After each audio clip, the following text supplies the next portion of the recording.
Kumusta na po yung conviction mo sa kasong child trafficking? Ano na po nangyari? Bakit andyan ka pa? Ngayon lang, Senador Bato de la Rosa sinupalpal si Kongresista Franz Castro. Sa ginawang senatorial debate ni Jessica Soho, ay dito mainit-init ang sagutan ng dalawa.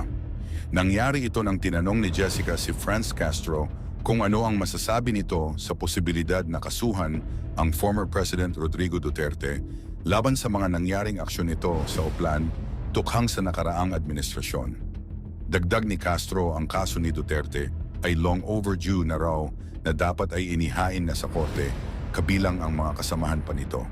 Dapat ay managot raw umano sila sa batas dahil sa walang humpay na pang-aapak ng karapatang pantao sa kanyang panahon.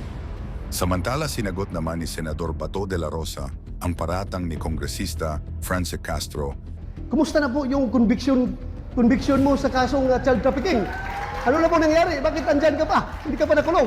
Yun nga, ang tanong ko, pakisagot lang. Kasi ang ordinaryong tao nagtatanong, porque congresswoman ka. At sinabing guilt is personal, hindi raw dapat ipinapaangkin kay Pangulong Duterte ang mga kaso na hindi niya naman ginawa. Sinupalpal rin ni Senador Bato si Franz Castro dahil sa sinabi nitong nararapat lang kasuhan rin ang senador dahil sa ibinigay nitong suporta sa panahon na PNP chief pa lamang siya.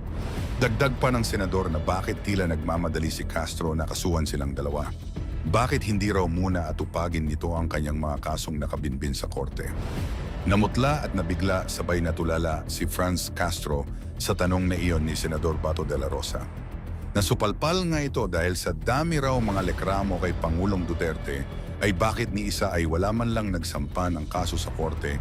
Patunay lamang ito na walang konkretong ebidensya ang mambabatas para idin sa kaso si former President Duterte.